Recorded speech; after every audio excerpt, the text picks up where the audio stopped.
João capítulo 20.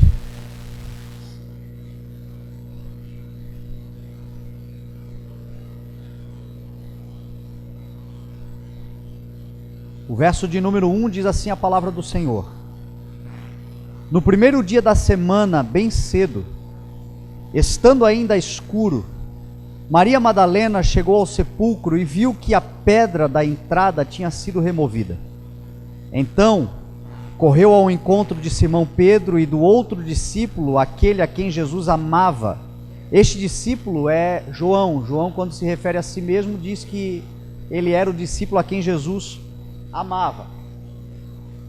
E lhe disse: Tiraram o Senhor do sepulcro e não sabemos onde o colocaram. Pedro e o outro discípulo, João, saíram e foram para o sepulcro. Os dois corriam, mas o outro discípulo foi mais rápido do que Pedro, e chegou primeiro ao sepulcro. Ele se curvou e olhou para dentro, viu as faixas de linho ali, mas não entrou. A seguir, Simão Pedro, que vinha atrás dele, entrou no sepulcro e viu as faixas de linho, bem como o lenço que estivera sobre a cabeça de Jesus. Ele estava dobrado à parte, separado das faixas de linho. Depois, o outro discípulo que chegara primeiro ao sepulcro também entrou, ele viu e creu. Aqui há algo muito interessante. Eu sempre falo lá em Itajaí que nós temos a graça de Deus de termos um equilíbrio na igreja. Que equilíbrio é esse? O equilíbrio da força, do estímulo, do ímpeto dos mais jovens, com a maturidade, o equilíbrio, a sabedoria dos mais velhos. Isso é muito importante. Uma igreja saudável, um povo saudável, um corpo saudável em Cristo, é necessário que haja isso, até porque a promessa do Senhor é derramar do Espírito sobre toda a carne, jovens e velhos. Jovens com visão, velhos com sonhos. Este velho na Bíblia não é antiquado, não é ultrapassado, não é descartável. Esse velho, a Bíblia está fazendo um paralelo de sabedoria, de maturidade. Lá na igreja nós temos essa graça, e eu tenho certeza que aqui em Blumenau o Senhor também vai trazer já está colocando em nosso meio. Por isso nós jovens que temos esse ímpeto, essa força, isso é necessário. Os mais jovens, eu sou um pastor, me considero jovem, com 38 anos ainda, né? Tem muita estrada, creio eu, pela graça do Senhor pela frente. E lá na igreja nós temos pastores, líderes que só de ministério têm a minha idade. E eu louvo a Deus por eles, porque eles emprestam credibilidade e me dão muitas vezes a sabedoria e a maturidade que eu preciso. Então, esse equilíbrio é importante. O que está acontecendo aqui é exatamente isto. João, ele era o apóstolo de todos, o mais jovem. Ele era o mais novo. Pedro era provavelmente o mais velho. Pedro, de todos os apóstolos, era o único que a Bíblia relata que tinha mulher, que era casado. E com certeza Pedro era bem mais velho do que João. Por isso que quando os dois se puseram a correr, João chegou na frente.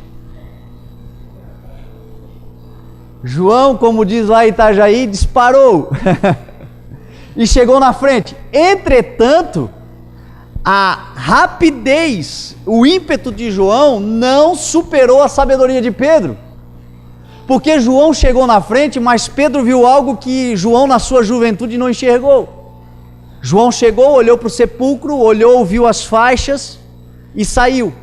Pedro, entrando, viu não apenas as faixas, mas viu algo que é um símbolo poderoso para nós.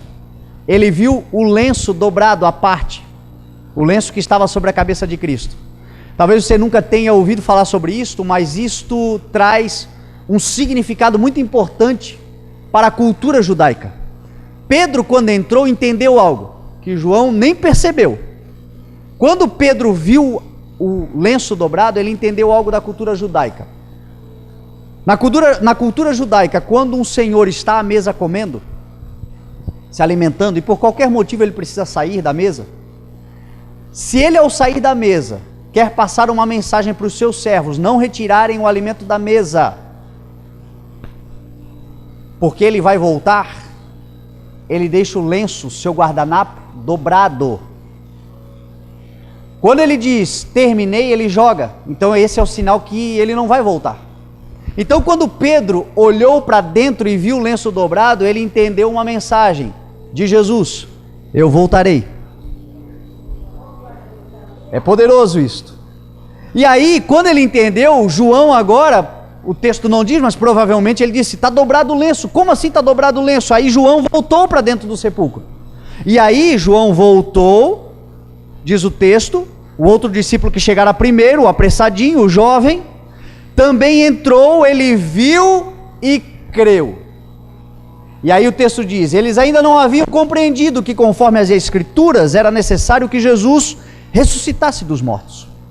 E aí o texto continua, os discípulos voltaram para casa, Maria porém ficou à entrada do sepulcro, chorando. Enquanto chorava, curvou-se para olhar dentro do sepulcro. Ela viu os anjos vestidos de branco, 2 anjos, onde estivera o corpo de Jesus, um à cabeceira e o outro aos pés. Eles lhe perguntaram, mulher, por que você está chorando? Levaram embora o meu Senhor, respondeu ela, e não sei onde o puseram. Nisso ela se voltou e viu Jesus ali em pé, mas não o reconheceu. Aflição, angústia, sofrimento. Ela viu Jesus e não reconheceu. Mas como condenar Maria? Será que tantas vezes a gente não está assim também, tão angustiado? E não percebe que Ele está do nosso lado, está conosco? Será que nós não passamos por situações assim, onde nós não percebemos, Ele está conosco? A angústia parece que se sobrepõe à presença do Senhor. E aí Jesus disse, Maria. Então, voltando-se para ele, Maria exclamou em aramaico, Rabone, que significa mestre. Jesus disse, não me segure, pois ainda não voltei para o Pai. Esse me segure aqui no original, no grego, é não me agarre. Ela literalmente pulou no pescoço de Jesus. Vá, porém, aos meus irmãos, e diga-lhes, estou voltando para o meu Pai, Pai de vocês, para o meu Deus e Deus de vocês. Maria Madalena foi, anunciou aos discípulos, eu vi o Senhor, e contou o que lhe dissera. Amém? Vamos orar?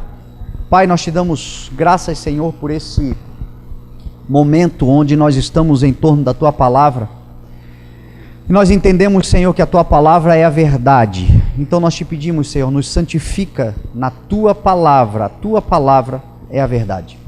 Onde houver alguém aqui, Senhor, desejoso, faminto, sedento, pelo que há na Tua Palavra, que haja, Senhor, nesta noite uma condição de ele ser alimentado, dele ser saciado, dela ser nutrida pelo poder da Tua Palavra. Onde houver alguém aqui, Senhor, caminhando, talvez num trajeto, num lugar de escuridão, que a Tua Palavra se cumpra sobre a vida dele, dela, sendo lâmpada para os seus pés e luz para os seus caminhos. E que em tudo, Senhor, a glória do Teu nome se manifeste, através da vida deste filho e desta filha que aqui está. Para a glória do Teu nome nós oramos, em nome de Jesus. Amém, graças a Deus. Amém? Deixa eu começar fazendo uma pergunta muito importante, para nós desenvolvermos aqui o pensamento daquilo que o Senhor colocou dentro do meu coração para trazer para você. O que você faz quando os seus planos dão errado? Qual é a nossa atitude quando as nossas expectativas, ao nosso modo, a nossa forma de enxergar, os nossos planos dão completamente errados? Quando tudo aquilo que nós projetamos, tudo aquilo que nós esperamos, talvez oramos, eu não estou falando aqui de projetos, de planos, de coisas que talvez desonrem o nome de Deus, de coisas que talvez a gente planeje desconsiderando a palavra do Senhor. Não estou falando aqui de coisas que a gente faz em desobediência, consciente, deliberada à palavra de Deus. Eu estou falando de planos que muitos deles nós consagramos ao Senhor, que muitos deles, no nosso entendimento, são planos que vão fazer bem, para a nossa família, para a nossa vida com Deus, talvez até mesmo planos que fazemos em prol do reino, mas que por algum motivo dão completamente errado, saem completamente fora daquilo que planejamos. As expectativas se frustram. A Bíblia diz em Provérbios, eu sempre uso isso lá em Itajaí, a igreja costuma orar nisto, que nós devemos consagrar tudo que a gente faz ao Senhor e os nossos planos serão bem-sucedidos. Consagre tudo que você faz ao Senhor e os seus planos serão bem-sucedidos. Agora, esse tudo significa tudo aquilo que é de acordo com o propósito maior do Senhor, tudo aquilo que está dentro da vontade do Senhor. Jó, no capítulo 42, ele diz que os planos do Senhor não podem ser frustrados. Tudo pertence ao Senhor, tudo é do Senhor, e os planos do Senhor não podem ser frustrados. Então isso significa que muitas vezes, os planos que eu e você realizamos, se estiverem fora do propósito do Senhor, por mais que sejam planos de um coração bom, de um coração bem intencionado, eles podem se frustrar. Mas a pergunta é: o que nós fazemos com isto? Qual é a nossa reação, a nossa atitude às frustrações desses planos que deram errado? Eu pergunto isto porque nesse texto que nós acabamos de ler, os discípulos estão completamente frustrados. Pedro, Maria, João, todos os discípulos, todos aqueles que creram em Cristo, todos aqueles que esperavam de Jesus o reino, todos aqueles que ouviam Jesus falar, que viram os milagres, que glorificavam a Deus por causa da vida de Cristo e daquilo que Cristo fazia, todos eles, absolutamente todos eles estavam frustrados, decepcionados, porque nenhum deles, se você for ler os evangelhos, você vai perceber que nenhum deles, entendia que Jesus precisava morrer. Nenhum deles compreendeu que Jesus precisava passar pela morte. Nenhum deles esperava, por mais que Jesus falasse abertamente. Os textos vão dizer que Jesus falava claramente, mas eles não compreendiam, eles não percebiam. Certa vez, Jesus dizendo a Pedro que lhe daria o reino, a chave do reino, e tudo aquilo que ele abrisse, aberto estaria, aquilo que ele fechasse, fechado estaria nos céus. Jesus, logo depois disso, diz para Pedro e os outros discípulos que era necessário que o Filho do Homem fosse entregue nas mãos dos mestres da lei, dos chefes dos sacerdotes, dos líderes religiosos, sofresse, fosse afligido, morresse, mas ao terceiro dia ele ressuscitaria. E a Bíblia diz que quando Jesus fala isso, Pedro chama à parte e o repreende, dizendo: mestre, não, isso não vai te acontecer. E Jesus diz assim para ele: para trás de mim, Satanás, porque você não pensa nas coisas de Deus, mas nas coisas dos homens. Em outros episódios, Jesus falou claramente. Jesus, certa vez, quando ele pegou os chicotes e derrubou a mesa dos cambistas, a Bíblia diz que os cambistas estavam fazendo da casa de Deus um covil de ladrões, e Jesus se indignou com aquilo, e disse que a casa dele seria chamada de casa de oração. Ele virou as mesas e os homens disseram para ele assim: mostra-nos um sinal miraculoso para que nós tenhamos a comprovação de que aquilo que tu fazes é de Deus. Porque eles estavam indignados com Jesus derrubando mesa, mudando aquilo que eles estavam criando, os planos deles. O que Jesus estava fazendo ali era literalmente virando a mesa dos planos deles, daquilo que eles estavam no coração realizando. E Jesus diz assim para eles: destruam esse templo e eu reerguerei ele em 3 dias. Os caras não entenderam. A Bíblia diz que eles olharam para Jesus e falaram assim: como assim? Esse templo levou 46 anos para ser erguido, e tu dizes que em 3 dias você vai erguê-lo novamente? Eles não entenderam. Jesus estava falando do templo que era ele, do corpo dele, e eles estavam achando que era do templo de Salomão. Você vai ver por toda a Bíblia, Jesus falando claramente que era necessário que aquilo acontecesse. Mas por que eles não entendiam? Talvez pelas mesmas razões que eu e você não entendemos o que o Senhor hoje fala conosco muitas vezes. Os nossos planos se sobrepõem à vontade de Deus.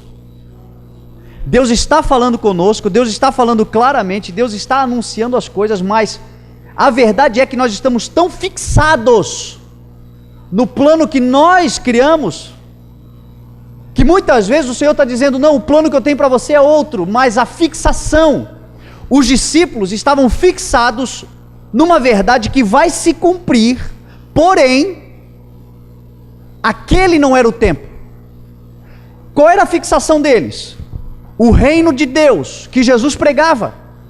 Só que Jesus pregava o reino de Deus para aquele tempo como uma cultura, como um propósito, como um estilo de vida, como uma verdade que precisava ser implantada. E eles esperavam o reino literal, o reino material, o reino físico, que vai se cumprir. Porém, aquele não era o tempo. E por isso Jesus, não importava o que falasse, eles estavam esperando desde os profetas alguém que fosse tirá-los da escravidão, do exílio dentro da própria terra.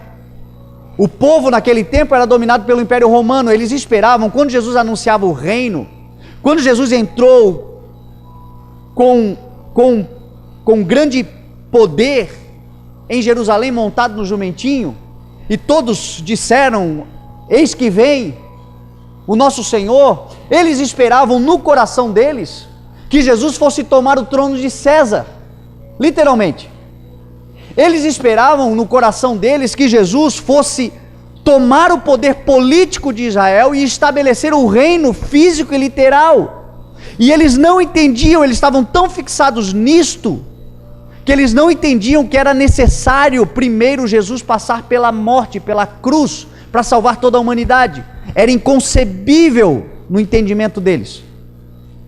Você sabe qual era o problema deles? Eles não entendiam o tempo e o modo. E às vezes eu e você também não entendemos. Tem coisas que o Senhor vai nos fazer, vai fazer por nós, vai nos dar. Porém, não é do modo que a gente quer, e talvez o tempo não seja esse ainda. E aí nós nos sentimos frustrados, porque as coisas que acontecem fora do nosso controle, nós achamos ou que Deus não está conosco, ou que Deus nos abandonou, ou que tudo que nós acreditamos está errado, porque nós não entendemos o tempo e o modo. E Salomão vai dizer em Eclesiastes capítulo 8, que o coração do sábio compreende o tempo e o modo. E para todo o propósito de Deus na terra, existe um tempo e um modo. Então a minha oração hoje é para que nós entendamos, cada um de nós aqui, em que tempo nós estamos e de que modo nós precisamos agir. Que nós entendamos o tempo que nós estamos no Senhor e o modo pelo qual o Senhor está agindo, para que a gente aprenda a desfrutar de tudo que o Senhor tem para nós neste tempo e do modo dele. Nós não desfrutamos de absolutamente nada que nós não compreendemos. Para nós desfrutarmos de tudo que o Senhor tem para a nossa vida, primeiro Ele precisa estabelecer em nós o entendimento, o coração sábio, para discernir o tempo e o modo. Moisés, no Salmo 90, ele escreveu isto, dizendo que dá-nos um coração sábio para que a gente aprenda a contar os nossos dias. Eles não entendiam, mesmo depois que Jesus ressuscitou, eles não entenderam. Tanto é que Jesus explicou, a Bíblia diz que Jesus ressuscita, passa mais 40 dias ressurreto, pregando as boas novas do reino de Deus no meio deles. Muitas pessoas o viram, a Bíblia diz que de uma vez só ele pregou para mais de 500 depois de ressurreto. Quando Jesus diz que está indo ao Pai e Jesus começa a ascender aos céus, a última pergunta que eles fazem é: Jesus, é neste tempo que restaurarás o reino a Israel? Olha a fixação deles. E Jesus disse assim: não compete a vocês saber o tempo, nem as datas que o Pai, pela sua autoridade, designou. Mas vocês receberão poder para serem minhas testemunhas em Jerusalém, Judéia, Samaria, até os confins da terra. O que Jesus estava dizendo? O que compete nesse tempo é pregar o Evangelho. Neste tempo é anunciar o Evangelho. Não fiquem preocupados com o reino literal. Porque quando a gente fica preocupado com alguma coisa que Deus até vai nos dar, é até vontade do Senhor, é até para a glória do Senhor, mas no tempo errado, a gente se frustra. O que é ansiedade? É alguém que está no hoje vivendo no amanhã. Fora do tempo, perdendo o time.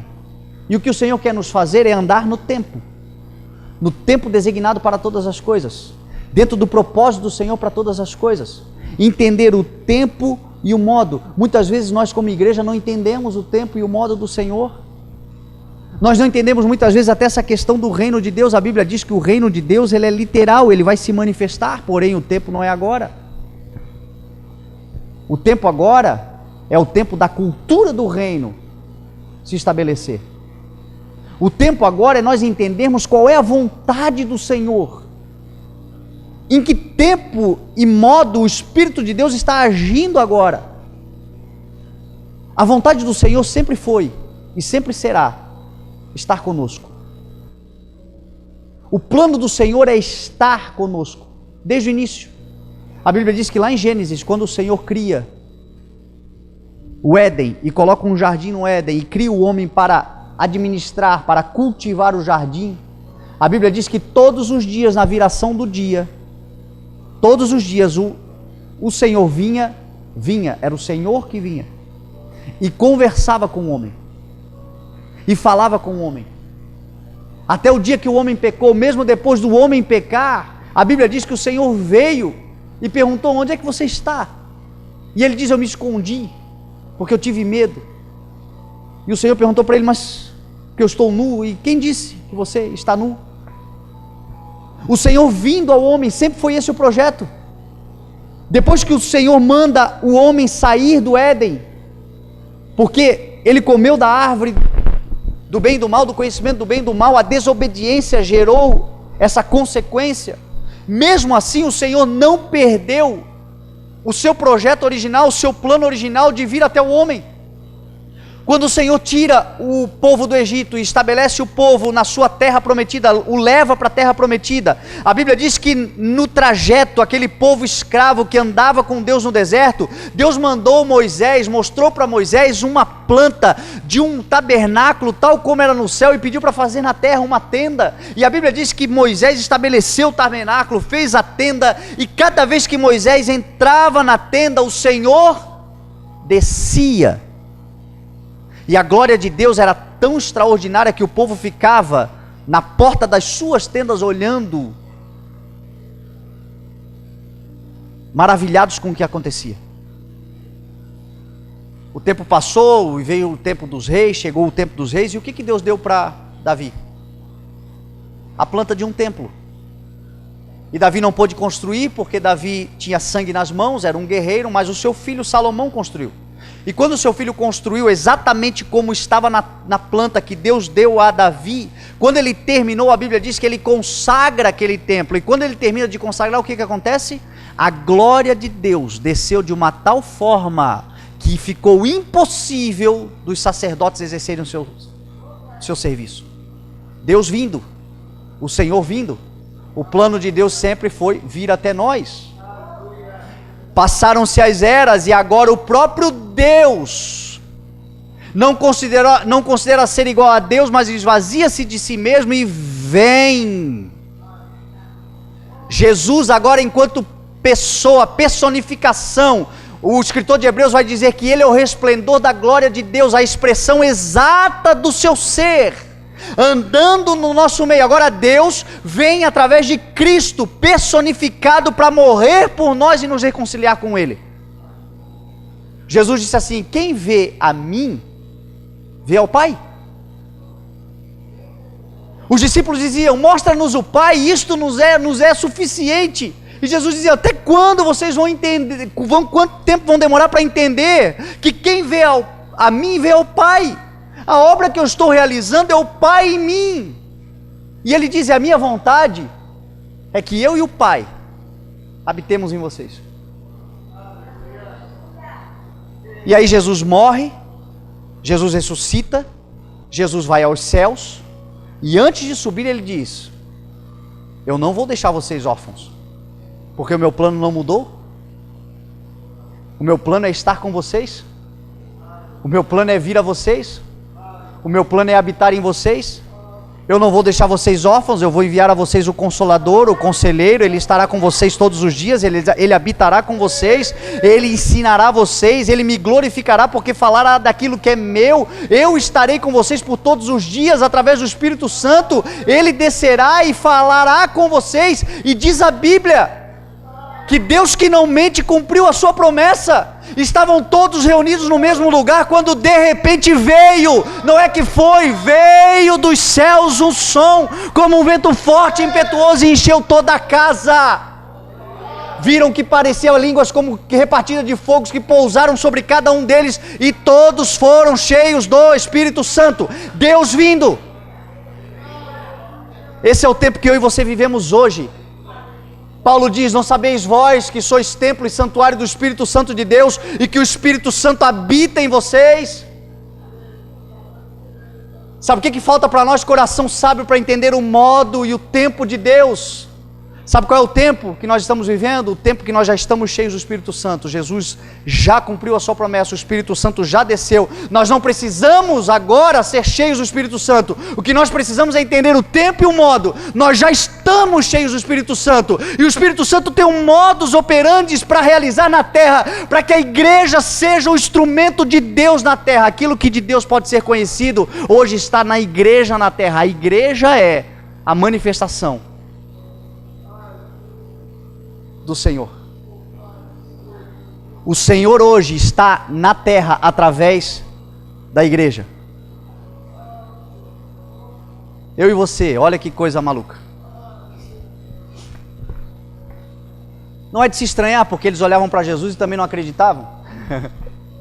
Eles olhavam para Jesus e diziam, esse aí, o filho da Maria, o filho do José, esse aí que cresceu entre nós, esse aí que veio lá de Galileia, pode vir profeta da Galileia. Talvez esta hoje seja a mesma realidade da sua vida, as pessoas não acreditam, mas a verdade é que você é um representante do Pai. O Pai habita na terra através de você hoje. Esse é o tempo que nós estamos vivendo. E o modo é ide e pregai. O modo é testemunhar.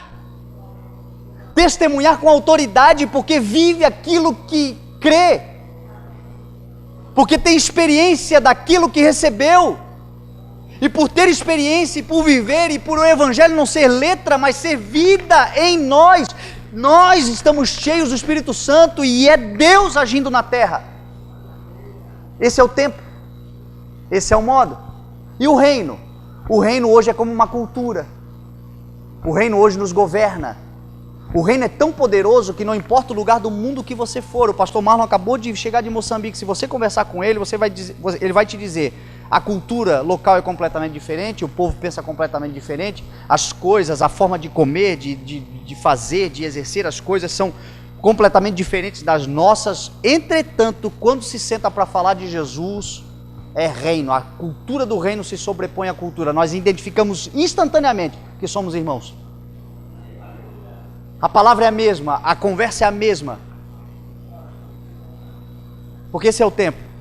O reino literal vai se manifestar. Quando você olha Apocalipse capítulo 20, Apocalipse capítulo 21, a Bíblia diz que o plano de Deus não mudou. João disse assim, João, olhei para os céus e vi, descendo, vindo, como uma noiva adornada, a nova Jerusalém, a cidade santa que desce dos céus. A cidade que será estabelecida na terra, e dessa cidade, Jesus governará todas as nações da terra. Nessa cidade, diz a palavra do Senhor, a Bíblia dá as suas dimensões, a Bíblia diz que ela tem 2.200 quilômetros quadrados, ela é quadrangular, de comprimento, a sua largura e a sua altura é igual. Imagina uma cidade de 2.200 quilômetros só de altura. Eu acho que vai caber todo mundo lá, não vai não? Você acredita nessa loucura? É o que a Bíblia diz. A Bíblia diz que nessa cidade não haverá templo, porque o Cordeiro é o seu templo. A Bíblia diz que nessa cidade não haverá sol nem lua, porque o Senhor é a luz dessa cidade. A Bíblia diz que as nações da terra virão a esta cidade para trazer a sua glória e servir ao Cordeiro. E nesta cidade entrarão todos aqueles que têm o seu nome escrito no livro da vida do Cordeiro. Você. Isso é o que acontecerá. O plano de Deus é esse, sempre foi. O restaurar os novos, o fazer novos céus e nova terra é o plano de Deus. O plano de Deus sempre foi estar conosco. Esse plano não pode ser frustrado. Esse plano não será fracassado. Este plano não será corrompido. Este plano não será destruído. Então, se eu e você hoje estamos frustrados, se eu e você hoje estamos angustiados, se eu e você hoje estamos ansiosos, se tem tanta coisa hoje roubando a nossa alegria, não é porque nós precisamos mais de Deus, nós já temos. É porque nós precisamos de sabedoria para entender o tempo e o modo. E desfrutar de tudo que o Senhor já nos deu para esse tempo. Os discípulos estavam assim, frustrados. Foi por isso que Pedro negou Jesus. Foi por isso que Pedro retrocedeu. Porque alguns, quando os seus planos são frustrados, o que eles fazem? Eles negam e eles retrocedem. É muito comum, nós não podemos julgar Pedro, condenar Pedro. Será que eu e você nunca retrocedemos porque as coisas não deram certo como a gente esperava? Será que eu e você nunca negamos, talvez não totalmente, mas em parte, o nosso chamado, o propósito de Deus na nossa vida? Tão somente porque a gente planejou algo e não aconteceu como a gente esperava e por isso a gente negou? Pedro fez isso, gente. Pedro negou Jesus, não simplesmente porque ele era um covarde. Não foi isso. Jesus na ceia disse assim, em João 13, Pedro e os outros discípulos: para onde eu vou, vocês não podem ir agora. Mais tarde, porém, vocês irão. Jesus estava dizendo o seguinte: eu vou para o Pai.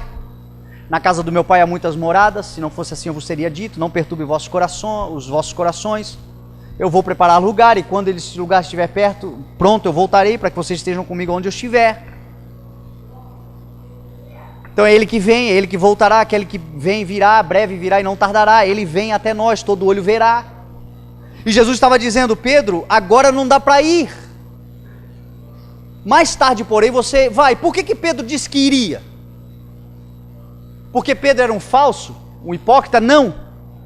É porque Pedro jamais considerou que a morte fazia parte do plano. Pedro disse para ele assim: ó, mestre, eu estou disposto a dar a minha vida por você.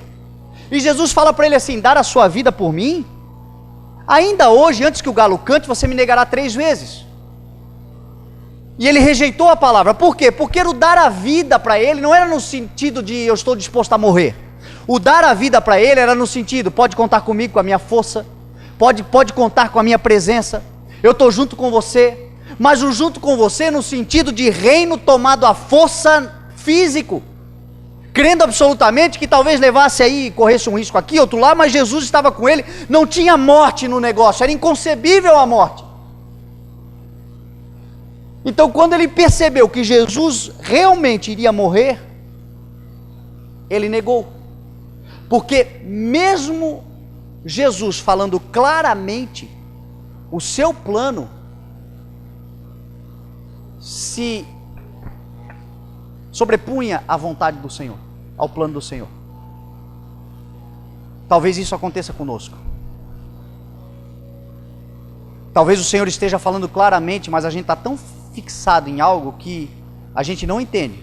Quer ver algo que Jesus fala? Jesus disse assim: eu digo isso para que em mim vocês tenham paz. A paz que eu dou o mundo não dá.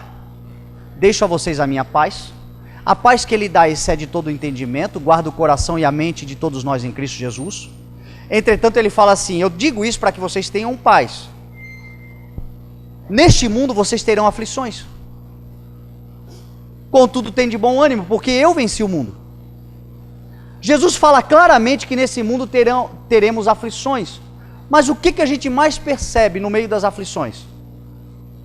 Gente desanimada. Crentes desanimados, porque não entendem o tempo e o modo. A Carol aqui estava falando que as aflições, elas servem para nos aproximar mais da comunhão com o Senhor. Elas servem para trazer mais sensibilidade e discernimento ao tempo e o modo que o Senhor está agindo. Por que Jesus foi para o Getsemane? Você já se parou para perguntar por que Jesus foi para o Getsemane? Tem uma mensagem profética ali. Getsemane é prensa de azeite, significa. É onde, no pé do Monte das Oliveiras, as azeitonas são esmagadas para extrair o óleo. As aflições das azeitonas extraem o óleo, e o primeiro óleo extraído naquele jardim das oliveiras chamado Getsemane é o óleo utilizado para as lâmpadas, era utilizado para as lâmpadas do templo. Tem vezes, meu irmão, que para extrair o melhor da unção que há em nós, só uma aflição. E por a gente não entender o tempo e o modo, a gente acha que é Deus querendo destruir, que é castigo, que é o mundo, que é o diabo se levantando, que é não sei isso, é aquilo mais e outras coisas, e nada mais é do que o Senhor extraindo de nós o melhor da unção. Mas por não entender o tempo e o modo, a nossa atitude muitas vezes é a mesma de Pedro. A gente retrocede, a gente recua. Talvez alguns de nós somos semelhantes a João. João é incrível, porque João era o mais próximo de Jesus. A Bíblia relata isso. João na ceia sentava do lado. João era aquele que tinha mais intimidade. Foi a João que o Senhor deu a revelação do Apocalipse. Aquilo que haveria de vir, que ainda vai se cumprir. Foi a João. João ficou com Jesus até o último suspiro. Foi a João que Jesus disse assim: João, aí está Maria, a partir de agora ela é tua mãe, receba ela em tua casa. Maria, aí está João, a partir de agora ele é teu filho. Jesus estava dando a João a responsabilidade de cuidar da sua mãe. E a Bíblia diz que João recebeu ela em sua casa e ficou com ela todos os dias. João cuidou de Maria até o último dia da vida dela. Você só pede isso para um amigo que você sabe pode confiar. João ficou até o final, mas nem mesmo João entendeu que Jesus precisava morrer. Você sabe por que João ficou até o último segundo na frente da cruz? Porque ele gerou uma expectativa de que em algum momento Jesus ia descer daquela cruz. Ele acreditava que em algum momento ia reverter a situação, Jesus ia com glória e poder descer da cruz e mostrar quem é que mandava em Israel. Mesmo quando Jesus morreu, ele também se frustrou. Porque ele também não havia entendido. O texto que nós lemos diz que eles ainda não haviam entendido. Eles foram no sepulcro, viram o lenço, era um sinal claro de que Jesus voltaria, mas eles ainda não haviam compreendido que era necessário que Jesus ressuscitasse. João foi aquele cara que ficou até o final para ver se acontecia uma reviravolta. E não aconteceu. E a pergunta que eu te faço é: o que acontece conosco quando nós passamos pela mesma experiência? Porque se Pedro largou o barco logo de cara, quando ele percebeu vai dar errado, ele correu. Tem gente aqui que fica agarrado até o último momento, acreditando que Deus vai mudar a situação. Em alguns casos, um decreto está firmado, uma palavra foi liberada, e em alguns casos, Deus não volta atrás. E a tendência é que a frustração seja ainda maior, porque você não foi covarde, você não foi negligente, você não foi alguém que retrocedeu, você foi alguém que disse: eu vivi pela fé, eu acreditei, eu investi, eu fui até o fim, mas também deu errado. A Bíblia diz que muitos são os planos do coração do homem, mas o que prevalece é o propósito do Senhor. A Bíblia diz que o homem no seu coração traça, planeja o seu caminho, mas é o Senhor que determina os seus passos. Então a gente está falando de alguém que teria todos os motivos para se decepcionar com Deus, com o seu ministério, com a sua vida, se revoltar, porque ele acreditou até o final, porque ele fez tudo o que ele poderia ter feito. E eu não estou dizendo, se eu pudesse me comparar entre Pedro e João, provavelmente a minha personalidade é mais próxima da de João, porque eu sou daquele tipo de gente que quando eu acredito numa coisa eu vou até o fim, teimoso. E tem vezes que ali no fundo eu sinto que não vai dar certo, mas eu ainda prefiro investir, acreditar, tentar. Uma, porque Deus é misericordioso, vai que. Duas, porque eu prefiro a frustração de ter dado errado do que a culpa e o ataque do diabo o tempo todo no meu ouvido dizendo: você foi covarde, deveria ter tentado, não tentou. Então acho que é pior você deitar e dormir fracassado, mas lutou até o fim, do que deitar e dormir pensando: eu poderia ter feito e não fiz, né? Poderia ter tentado mais uma vez e não tentei. Então é uma questão de personalidade. A minha personalidade é mais voltada para esse entendimento. Entretanto, tem coisas que estão decretadas pelo Senhor e elas dão errado. O Senhor não volta atrás. Se eu puder te dar um conselho, acredite, creia, tente, clame, suplique. Deus é misericordioso. Eu já vi Deus mudando decretos na Bíblia e na vida. Eu já vi isso acontecer. Ezequias, por exemplo, Deus disse a ele: prepara a tua casa porque você vai morrer. E ele se humilhou, foi diante do Senhor, pediu ao Senhor misericórdia, e o Senhor ouviu a sua oração e mudou o decreto de morte e lhe acrescentou mais 15 anos. Deus é misericordioso, bondoso. Tenta, se você tem a oportunidade, tenta, peça, bata. A Bíblia diz que Jesus Cristo, durante os seus dias de vida na terra, ele ofereceu ao Senhor orações e súplicas em alta voz e com lágrimas. Aquele que o podia livrar da morte, sendo ouvido por causa da sua reverente submissão. Embora sendo filho, aprendeu a obedecer por meio daquilo que sofreu, e uma vez aperfeiçoado, tornou-se a fonte da salvação eterna para todos aqueles que lhe obedecem. Deus o livrou da morte. Como se ele morreu? Não, ele ressuscitou. Ele venceu a morte. Então acredite, tente. Mas existem casos que Deus, por um plano maior, que nós não entendemos. A Jeremias ele disse assim: sou eu que conheço os planos que eu tenho para vocês, diz o Senhor. Planos de fazê-los prosperar e de não causar danos. Planos de dar a vocês esperança e um futuro. Os meus caminhos são mais altos que os seus caminhos. Ou seja, o Senhor vê aquilo que nós não vemos. O Senhor é onipotente, onipresente, onisciente.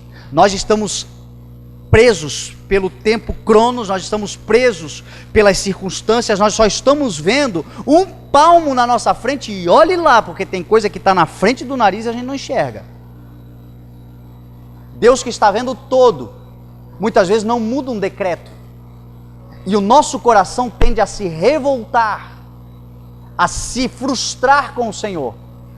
Você sabe quem é que para mim melhor explica essa situação e me dá uma aula, e para nós todos? Davi. Em 2 Samuel capítulo 12, quando Davi adultera, a Bíblia diz que ele tenta esconder o seu pecado. Deus revela a Natã, porque nada fica oculto, mas tudo está exposto e revelado diante dos olhos daquele a quem havemos de prestar contas.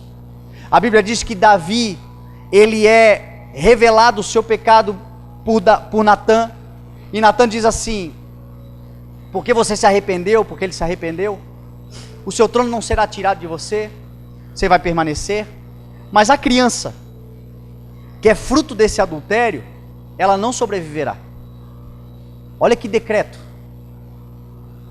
E a Bíblia diz que Davi, ele se quebranta, ele jejua, ele ora, ele passa dias clamando ao Senhor, ele não aceita nada de benefício, ele se humilha totalmente no pó, no chão.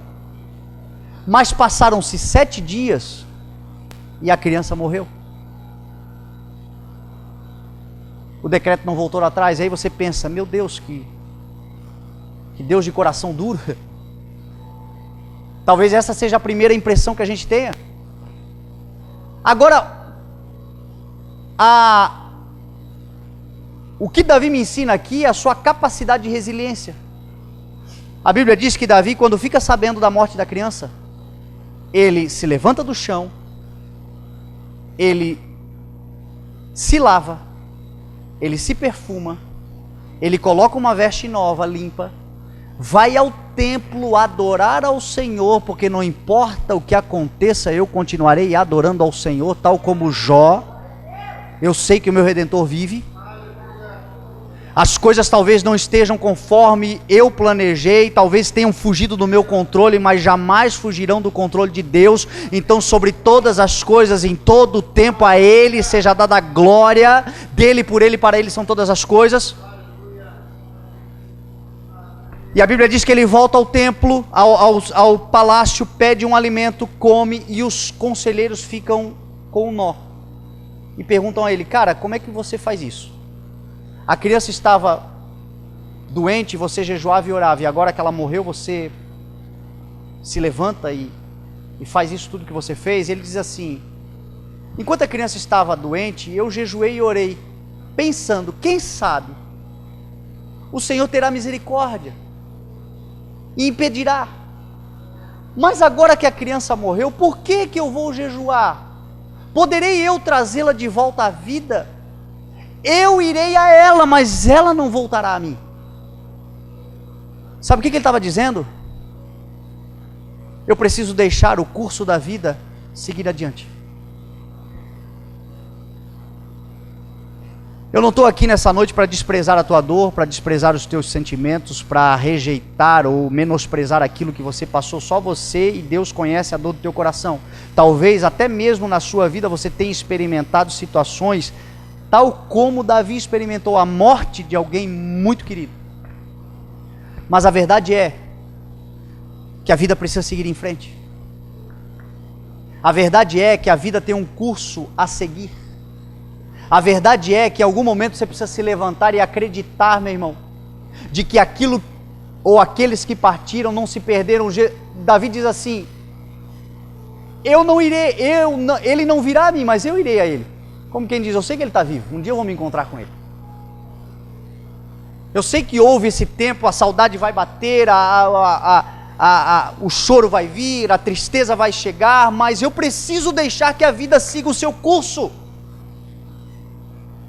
A Bíblia diz que depois disso, Davi consola Batseba, se deita com ela engravida e dá à luz a Salomão, a quem o Senhor amou. Se Davi não deixa a vida seguir o seu curso, nós não teríamos Salomão para contar a história. Talvez você esteja apegado a coisas que já não tem mais o que ser feito. Talvez você esteja apegado a situações que não dá mais para consertar. O tempo que passou, que não pode ser recuperado, mas é possível parar de perder tempo. Coisas que passaram, coisas que precisam ser sepultadas, coisas que precisam ser deixadas para trás, esquecendo-me as coisas que ficaram para trás e avançando para as que estão adiante de mim, eu prossigo para o alvo. Salomão vai escrever assim, caminhe sempre adiante, mantenha os olhos fixos no que está diante de você, caminhando para frente. Paulo diz, as coisas velhas já se passaram, eis que tudo se faz novo. Tem coisas que a gente carrega como uma lembrança, como uma saudade, como um tempo que passou, como um aprendizado provavelmente, como algo que de fato aconteceu, mas a vida precisa seguir o seu curso. Porque grandes coisas o Senhor tem ali na frente. Maiores são as coisas que o Senhor tem para a sua vida ali na frente. Ele enxugará dos teus olhos toda lágrima. Ele tirará do teu coração a dor. Ele levantará você do pó se for necessário. Te colocará sentado com os príncipes do seu povo. Mas é necessário você permitir que a vida siga em frente. Não é porque os teus planos deram errados que o Senhor perdeu o controle. Não é porque nós entregamos, porque nós temos esse sentimento. Às vezes a gente acha que porque nós não temos o controle, as coisas são ruins. A Bíblia diz que a vontade do Senhor é boa, é agradável e é perfeita. A Bíblia diz que todas as coisas cooperam para o bem daqueles que amam a Deus e que foram chamados de acordo com o seu propósito. Deixa a vida seguir o seu curso. Tem coisas lindas do Senhor para acontecer sobre a sua vida ainda, em nome de Jesus. A vida não é feita só de dias de fracasso, de dias de planos frustrados, de dias onde tudo parece que dá errado. Eu fico imaginando os discípulos, a sexta-feira, o sábado, o fracasso, o sentimento de vergonha, de perda.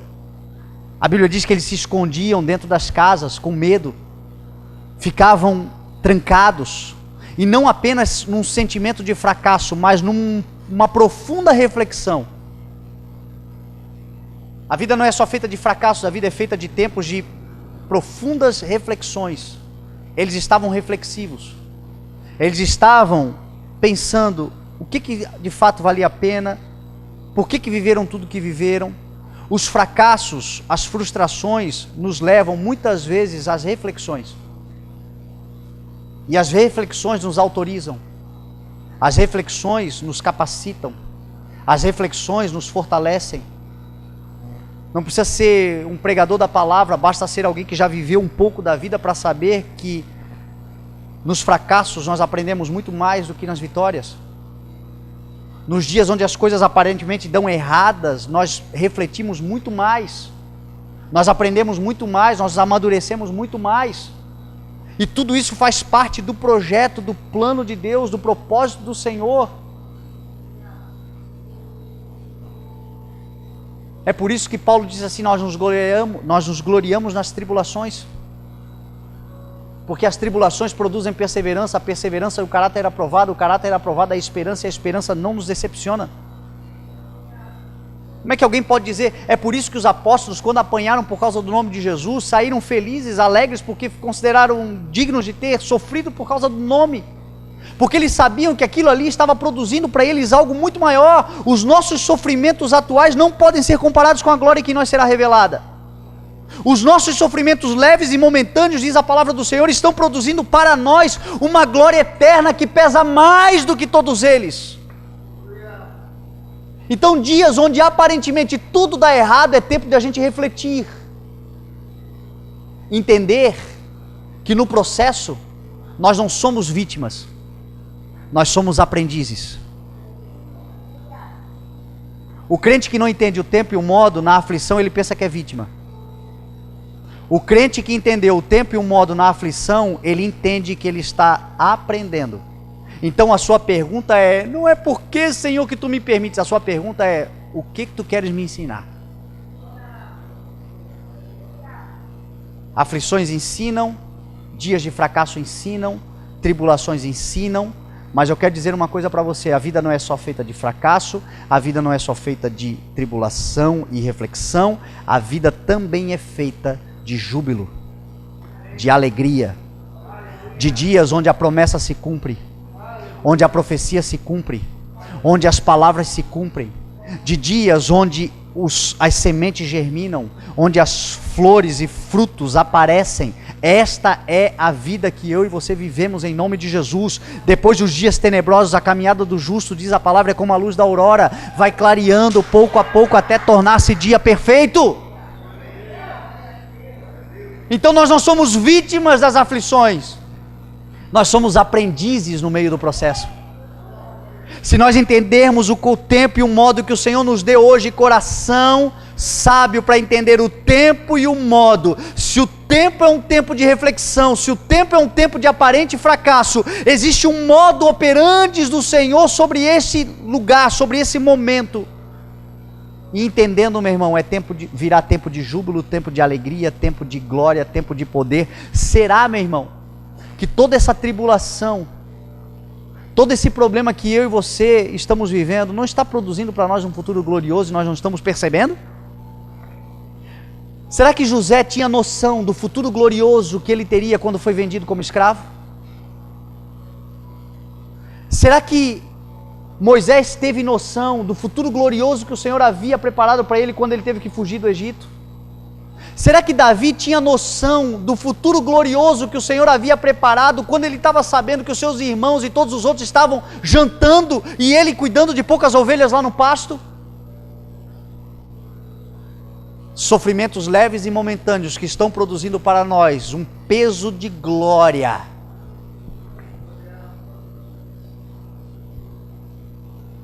É por isso que o mesmo Pedro, que rejeitou Jesus, lá na sua primeira carta, no capítulo 4, no verso 12 e 13, ele vai dizer assim: alegrem-se. O cara que rejeitou, 60 anos depois, tem coisas que demora para a gente entender, mas uma hora a gente entende. Pelo menos ele escreveu 60 anos depois. Alegrem-se,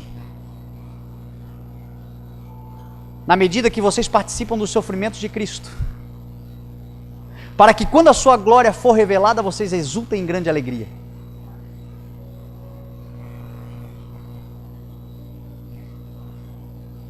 A nossa esperança é Jesus Cristo. A Bíblia diz que a esperança não nos decepciona, porque Ele derramou do seu amor em nós, quando nos concedeu o seu Espírito Santo. Concedeu o Espírito Santo porque Ele ressuscitou. Concedeu o Espírito Santo porque Ele venceu a morte. Concedeu o Espírito Santo porque Ele foi aos céus. Concedeu o Espírito Santo porque Ele é fiel.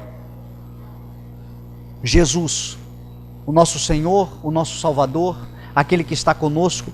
Nós estamos agora entrando em tempo de Páscoa e Jesus é a nossa Páscoa. Você sabe o que é Páscoa? Passagem por cima. Passagem. Jesus é a nossa Páscoa, que nos tira da morte para a vida, da miséria para a prosperidade, da vergonha para a honra, daquilo que é temporário para aquilo que é eterno. Jesus, a nossa Páscoa. Se somos filhos, somos herdeiros. Herdeiros de Deus e co-herdeiros de Cristo, se de fato participarmos dos seus sofrimentos, para que também participemos da sua glória.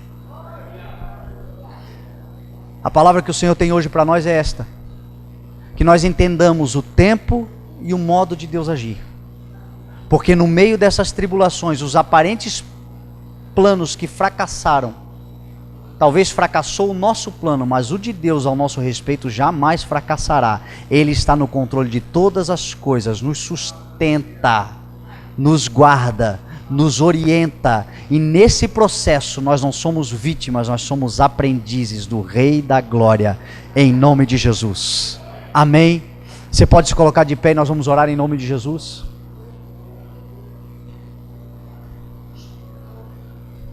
Talvez você chegou aqui hoje como Maria, como Pedro, como João, num aparente fracasso. Tudo que você está tentando fazer parece que dá errado. Talvez reflexivo, reflexiva, pensando até quando eu vou tomar um outro caminho. Talvez até mesmo, lá em Itajaí acontece muito, eu não sei se aqui acontece, mas lá em Itajaí acontece muito de gente chegar e dizer assim: hoje é a última vez que eu vou na igreja, se Deus não falar comigo.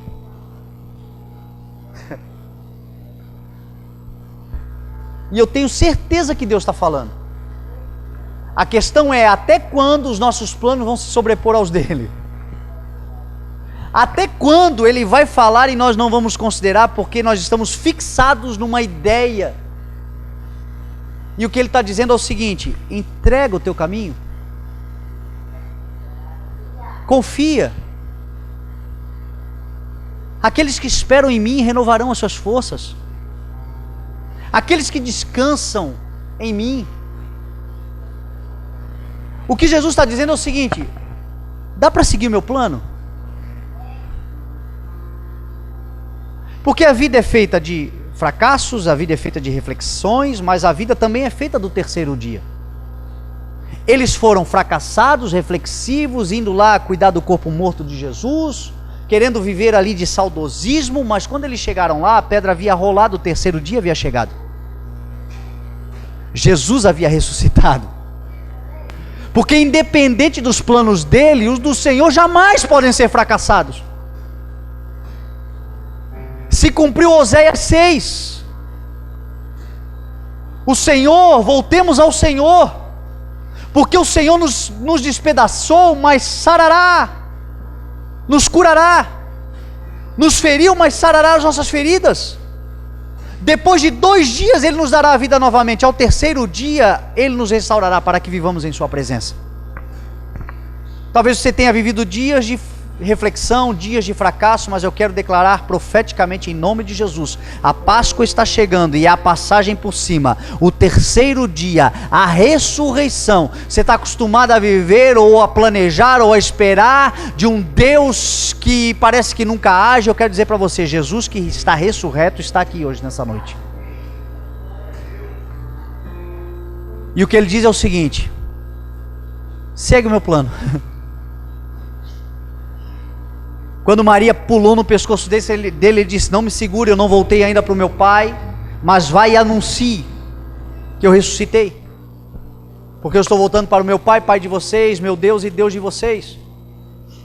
Esse é o plano dele. Quem está disposto a viver o plano do Senhor? Eu repito Jeremias 29, porque eu, o Senhor, sou quem conheço os planos que tenho para vocês, planos de prosperar e de não causar danos, planos de dar a vocês esperança e um futuro. Estes são os planos do Senhor, mas é necessário seguir o plano dele. O que Jesus faz com Pedro? Em João 21, Jesus senta com Pedro e diz assim: Pedro, vamos seguir o meu plano? Primeiro eu preciso saber, tu me amas? Te amo. Então cuida das minhas ovelhas, esse é o meu plano. Tu me ama? Te amo. Então apacenta os meus cordeiros.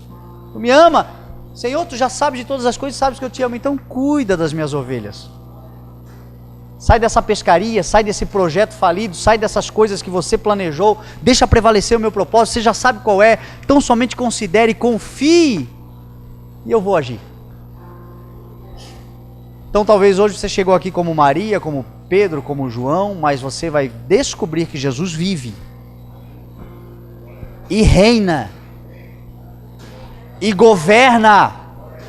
Não é só vive, reina e governa, com o cetro de equidade e de justiça. O governo está sobre os seus ombros. Que Ele governe as nossas vidas, que Ele governe essa igreja, que Ele governe essa cidade, que essa cidade, a tua casa, a tua família, a tua vida, a tua empresa seja governada por Jesus Cristo, que os planos dele prevaleçam. Então eu quero te convidar para orar. Nós vamos adorar ao Senhor. E se o Senhor falou com você, sai do teu lugar, vamos ter um momento de unidade aqui juntos e vamos orar em nome de Jesus.